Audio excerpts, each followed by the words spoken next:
ఏమిటి గుర్తుంచుకోవాలి దీంట్లో అంటే ఇప్పుడు ఒకరోజు ఒక మనిషి నేను ఈరోజు నా మనుగడను చక్కగా నడుపుటానికి కావలసినవి ఎంతోమంది సహకరించి వాళ్ళు పనిచేస్తుంటే కాబట్టే నాకు ఈరోజు ఇక్కడ అన్ని నీళ్లు దొరుకుతున్నాయి, ఆహార పదార్థాలు దొరుకుతున్నాయి, గ్యాస్ దొరుకుతున్నది. ఇవన్నీ కూడా నా ఇంట్లో వచ్చి పనిచేసేటువంటి పనివాళ్ళు, నా కారు డ్రైవరు.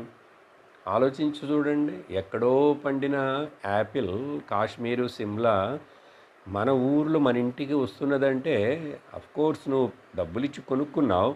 మరి అక్కడెవరో వాటిని పండించి వాటిని రవాణా చేయించి వ్యాపారం చేసి తెప్పించి మన ఊర్లో ఎవరో చేస్తే ఆ కొట్లోకి వస్తే చూసావా ఎంతమంది నీకు ఇండైరెక్ట్గా సహకరిస్తున్నారు. ఈ ట్రాన్స్పోర్ట్ పీపుల్, లారీలు డ్రైవర్లు అన్ని